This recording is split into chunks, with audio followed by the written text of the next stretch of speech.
So are you getting that fake no? You thinking it's a knee-jerk reaction? Maybe it's that false perception of resistance?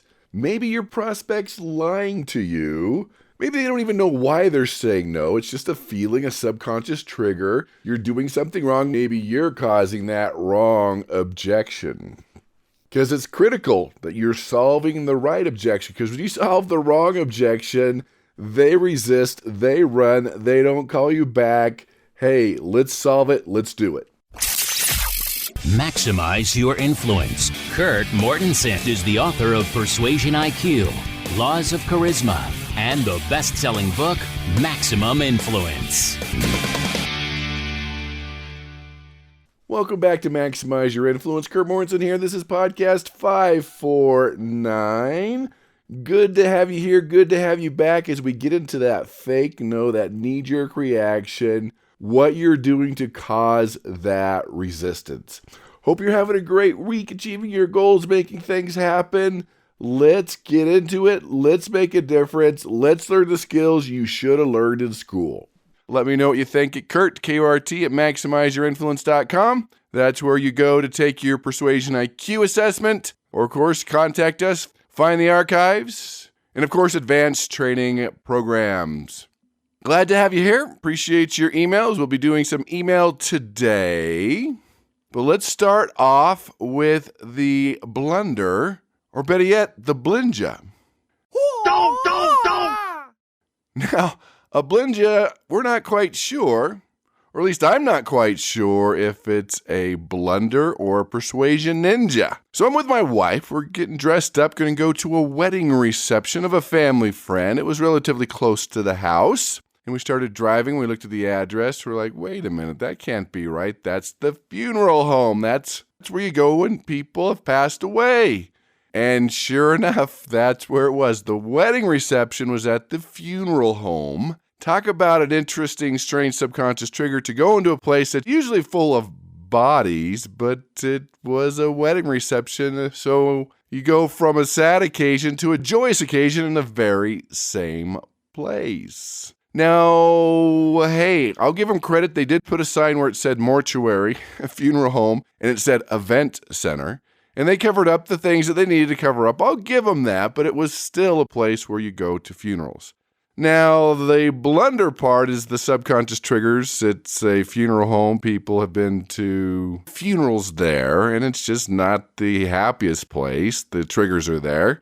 We all know there's probably bodies in the basement. That doesn't help anything. But anyway, the ninja part is if you own a funeral home and you want to expand and make more money and hold events, you're not holding funerals every day. That's actually a good business decision. But you probably should have started that way and called it the event center before you started calling it the funeral home. So let me know what you think. Is that a blunder or a ninja? Would that bother you? Does that bother you? Let me know if that is a persuasion blunder or a persuasion ninja. So that brings us to our geeky scholarly article. What your desk reveals about your personality. You may want to fast forward the podcast a little bit if you don't really want to know, but if you do, it comes from the Journal of Personality and Individual Differences. Jeremy Dean of PsychBlog and Dr. Terrence Hogan, they took a look on how tidy or messy desks reflect on your personality.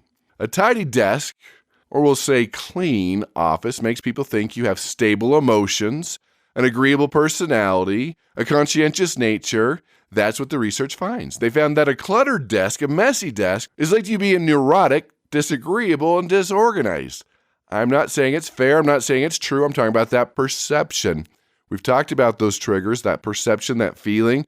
The reality doesn't matter. It's what people think and feel. And they did find that all is not lost for messy people. That messy desks have been linked to breaking rules and higher creativity. So they did a study with 160 people. They sat in 3 offices of varying levels of cleanliness. And then they were asked to make judgments about the occupant's personality. And they found when it wasn't that clean, not a lot of order, wasn't organized, a lot of clutter. And it didn't matter if the person was in their office, a job seeker, a student, or a researcher. And they all judged that person lower in the areas they needed to be successful. especially when it was a first impression. I remember saying with college professors, when students went into a messy office versus a clean office, two very different evaluations. Like, I know it's not fair. Now, if you've been around for a long time and everybody knows that you're credible and everybody knows you're the expert, probably not a big deal. But if someone's meeting you for the first time, people judge you. And it could be your house, it could be your garage, it could be a variety of things that we could all probably work on to be careful on how people are judging us. That's the Geeky Scholarly article of the week. And of course, I'll post that link at maximizeyourinfluence.com. Let's get into listener email. This is from Antonio in Italy. Oh, boy! Says, Kurt, I met you at the Sales Mastery training course you did. I've been working on your magnetic persuasion program. Thank you for your years of research. Now I can do it in days instead of years. One thing that has stuck with me is that prospects can sense a fear of closing. I think the way I handle objections could be causing resistance. Thoughts?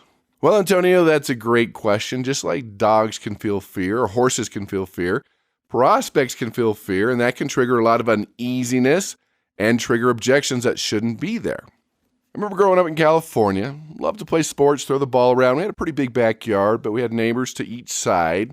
And, every once in a while when you're playing baseball or football or frisbee or any of those sports, the ball or the frisbee goes into the neighbor's yard. And the way it was set up, the neighbor's yard was not next door. It was all the way around the street, probably a 10-minute walk to get there and ask permission to go to the backyard, and that's no fun. So we just hop the fence and, and get the ball. But the problem on our one side, the east side, they had a dog. And this dog wasn't a very nice dog. It wasn't a very big dog either, but it was a very loud dog. I think you've met the type. And so it was interesting that when we'd hop over the fence and maintain eye contact and give it mean looks, it would just sit there. It wouldn't move. But the moment we turn around and start to run, man, that thing would come after you. And I lost a couple shoes in its mouth a few times. And so we finally learned that we'd back up still looking at it, and at the last minute, hop over the fence, we could do it. Because the moment it saw fear, that we retreated, that we were running, it came to attack. And that's a lot of ways like your prospect. When they sense that fear, that you're retreating, you're not sure of yourself, it's going to plant objections, uneasiness, so subconscious triggers you do not want as a persuader. So, Antonio, let's talk about a few things that can help you out. I call this the false perception of resistance or the illusion of resistance. And we have to look at your expectations. Do you expect them to say yes? Because if you don't, they won't. Or how many salespeople have I seen that shake their heads and say, you wouldn't be interested, would you? As they shake their head in the no motion. Of course they're not going to be interested. You just plant a seed that they shouldn't be interested. So when you look at what I call law of expectations, expectations can be communicated through glances, body movements, eye contact, questions we use, our voice, the words, everything we use can help in the expectations that they're going to do it or destroy it. You've been into a store before where you felt guilty for not buying something, or at a restaurant where you feel bad for ordering water. That's because they're creating the expectation they want you to do more, buy more, spend more. That's part of that process. So we're going to get into expectations and get into your imagination, because a lot of times you're just creating this resistance that wasn't even there. They were interested, but you're just kind of shocked that they're interested. I remember when I first got into sales, they're like, okay, I'll do it. And you're like, you will? Okay. We get shocked sometimes when people do it. You need to lead them down that path where a yes is very easy to get. Now, here's the non-sugar-coated version of the podcast. Let me just put it to you this way. The objection you get the most is the objection you still have. Meaning the objection that scares you, the objection you don't want to get, the objection you're not sure how to handle is what you get most of the time. I've seen persuaders, the same IQ, the same leads, the same product, and they're getting different objections. What's going on is that you're manifesting these objections. And I'm going to spend more time on that on the YouTube channel, Maximize Your Influence, on a deeper dive on the psychology of that. But I'm just putting it out there. The objection you get the most is the objection you still have. If you're afraid of them bringing up the price objection, that's what's going to come up. If you don't think it's worth it, the price objection is going to come up. If you don't believe it, they're going to ask for testimonials. They're going to try to get a guarantee. You are manifesting these objections. Because we have the self-perception bias about ourselves, about a perception bias about the product or service, and we hear what we want to hear. And sometimes our brain plays tricks on us. Sometimes we manifest things we shouldn't. It's a perception bias. In fact, try to go to a sporting event, a football game, and be neutral. It's amazing. There's this big hit. Let's say it's a football game. One side will say, oh, cheap shot, throw the flag. The other side will say, oh, great hit. Right? We see what we want to see. We tell people they're going to recover from surgery in a couple weeks versus a couple months. It changes the recovery rates. So you got to be careful of these perceptions, these things we see, the things we manifest, the things we think we're covering up. Here's an interesting study on perception. When we asked husbands and wives what percent of the housework they did, the wife said 90%, and the husband said 40%. And if you add that up, that's 130%, but that was their perception. They weren't lying. That's how the brain works. The brain needs to be right. So when we talk about these expectations can be positive or negative. I remember working with a team of salespeople. They worked with a lot of successful people, a lot of millionaires, and they got stuck that millionaires are hard to persuade. No, they're actually easier to persuade. When they have the mindset that they're easy to persuade, it actually changed the game. Now, they might be hard to get a hold of. Maybe it's hard to get a meeting with them, but they're easy to persuade. They'll actually sit down and say, persuade me. They make quicker decisions. But when they have the perception it's going to be difficult, it's going to be hard, they're not going to say yes, they're going to say no. That's what you're going to get. And that's why you never prejudge a prospect. When you say they're not going to do it, they're not going to be interested, they don't have the money, of course you're going to get a no because it sucked the life out of you, out of your presentation, everything that you did. Careful not to prejudge. Now, you might be right some of the time, but you're not right all the time. You've got to assume everybody you talk to can do business with you or knows somebody that can. Don't do that. It takes you out of the game. I mean, expectations are powerful. Even things like placebos. They work over 50% of the time, right? A sugar pill. A lot of times they work more than the actual pill in studies. At Harvard, they were studying rats, put them in a maze. Who knows why they're always putting them in a maze, but they're in a maze. Half the students got smart rats, half the students got dumb rats. Rats, and it was the same batch, but the smart rats did better. This one company sent out a coupon where actually there was a typo that it would cost you more to use the coupon, but they had the same response rate. People didn't even look at it because the expectation is you got a coupon, you must be saving money. So we're going to think about here, what objection are you getting the most? What objection are you manifesting? What objection is scaring you because that's what you tend to get the most? And you got to sit down and come up with a game plan to figure it out and become a product of the product and know ways that you can overcome this. Maybe you need to talk to fellow salespeople about how to overcome the objection. Maybe you need to sit down and do a little more research about your product, your service, and what you are trying to persuade people to do and believe in it more. But the big one here that really consumes people, let's just attack the big one, is price the investment. We've talked about in previous podcasts and go back to the archives. But let's back up and talk about price. Because if price is coming up, it's the objection that scares you, and maybe you don't believe it's worth that. And that's a challenge. That's a mindset issue because you're so close to it. You see the profit margins. Why are we charging so much?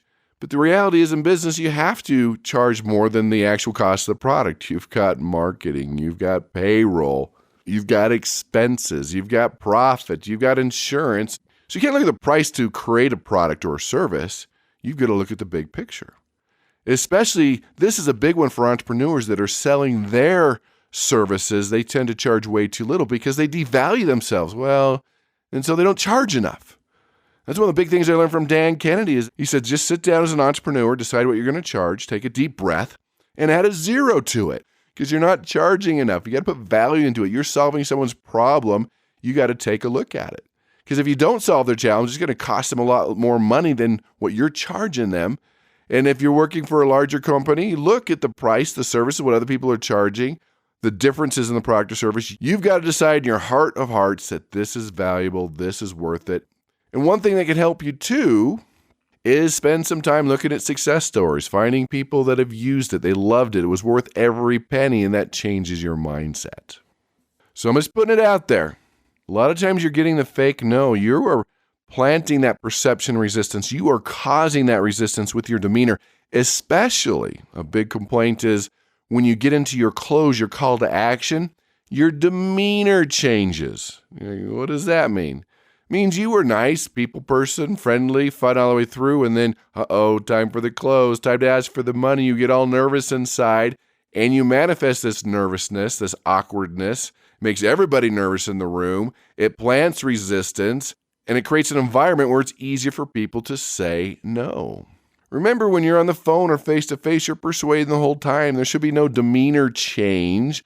There should be no delay of game. And what I mean by that is, when you get to that call to action, that close, it should only be about 5% of your presentation. Short, sweet, to the point, shouldn't surprise them. It's something very easy for them to say yes to.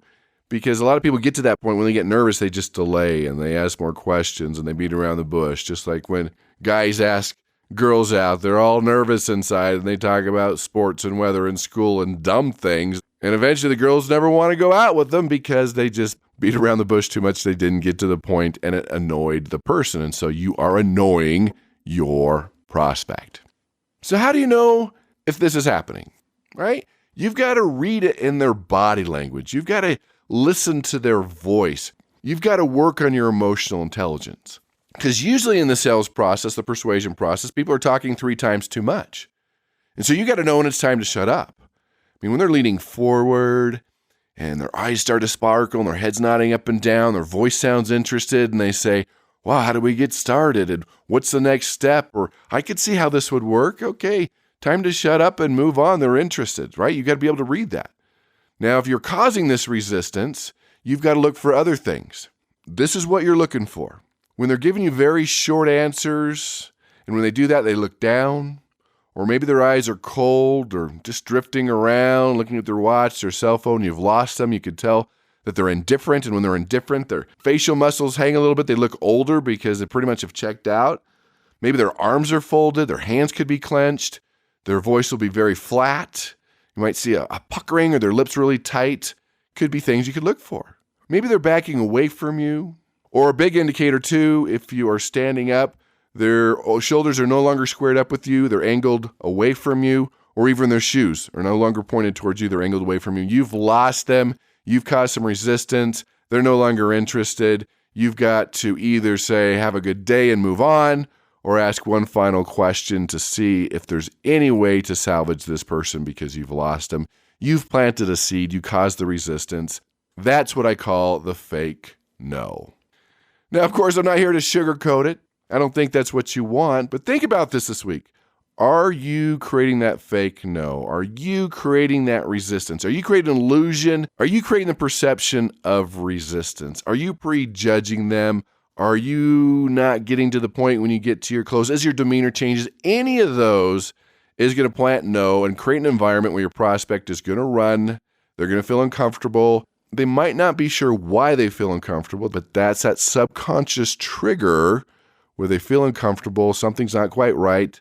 They're listening to their heart, those emotions, and they're going to run. Or they'll probably say, oh, well, let me think about it. It's too expensive. Let me talk to my partner, which are all lies. But they're just trying to get rid of you and move on. So that's another podcast in the books today. Go to Maximize Your Influence for all the information and the special of the week, which is the psychology of objections, how to know if it's a true objection, a knee-jerk objection, and how to solve those, and how to pre-solve objections. That link will be on MaximizeYourInfluence.com. But with that, appreciate your love, your support. Tell your family, friends, and enemies. Hit like, subscribe. We're also on Pinterest and Instagram under Max Influence. Master these skills, become more influential, be more successful, make more money, and go out and persuade with power.